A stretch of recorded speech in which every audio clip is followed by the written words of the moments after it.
Patti What was the LaBelle headline? is going to join Good Morning America, and it says Patti joins to talk about show-stopping performance. No, it wasn't. It was not. It was And let me be show-stopping, all clear. right. I love Auntie Patty. She is absolutely and will go down as one of the greatest. Period. But Can't not her. nobody sing. Yeah, can't nobody sing like Patti LaBelle. But I'm sorry. Yes. What were you going to say? I was just gonna say probably not one of her finest moments, from what I've gathered. First of all, Tina Turner again. So we got to do better. Tina Turner was the queen of what genre of music, Telly? Of rock and roll. Thank you. Rock and roll.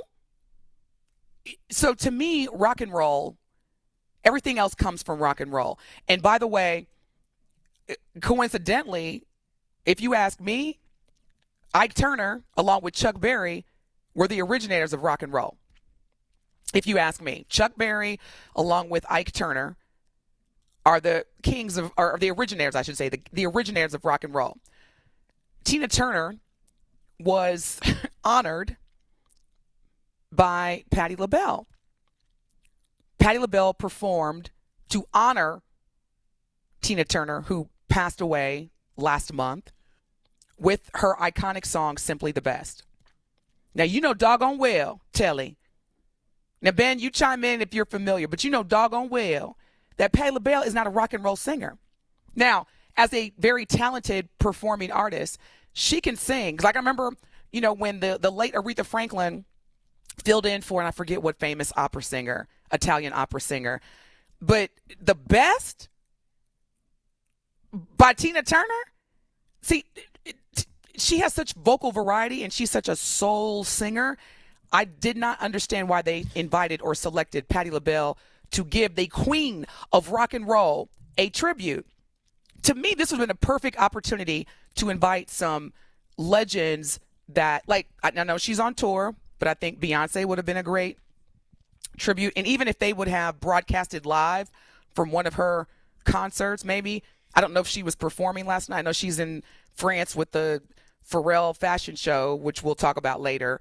But I think that they did not choose wisely, they being the producers of this segment, the tribute to Tina Turner, whoever was in charge of the creative director, Patti was not the right person. Yeah. Truth Nation, what do you think? Because again, Tina Turner had a very signature sound. Yeah. She was the queen of rock and roll. I think that they were just like, okay, who can we get? Let's see. Patti LaBelle. Yeah. It's like, no. Like, if I were on that team, I would have been like, Patti was not the right person. And then my understanding, I didn't see this, but my understanding is that she forgot the words. That's the only part I saw. And she said that she was like, so-and-so, so-and-so, and I don't know the words and I can't see them. And then blah, blah, blah. Like, she actually said that. And I think my two opinions about this, number one, that's a tough situation to be in when you have to perform such an iconic song by an iconic person, because you're I try to sound like Tina Turner, or do I try to put my own little spin on it and my flavor, but I don't want to mess it up. So that's my first thought. I think it's a tough position, but you're right. It has to be someone who you think has that type of range. I mean, we all know Patti can sing her butt off, but there's just certain, like you said, genres and tones that you got to hit as a rock and roll singer that you don't necessarily hit as an R&B singer. And secondly, if I'm not mistaken, this award show was taking place in L.A.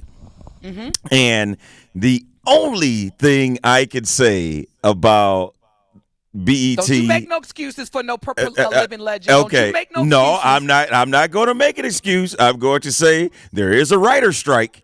So you might be getting some inexperienced producers and writers. See, and you should have led with that, Telly. Thank you for reminding me. Now that makes sense. That makes sense why I wasn't the BB King was at last night. Thank you.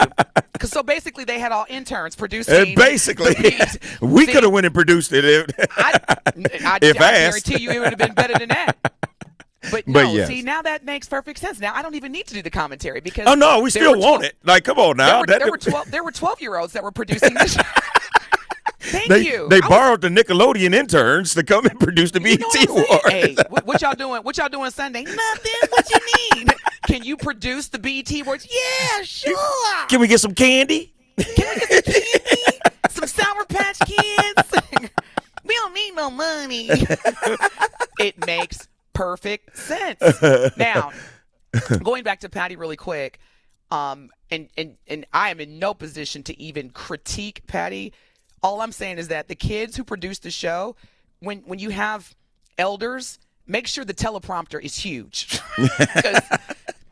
Like put the font on Billboard. Yeah, and make sure you get somebody who truly knows Tina's music. Because if the teleprompter would have went out, I would have still been able to sing that song. I know every word. I know every lyric. But again, this is not about me.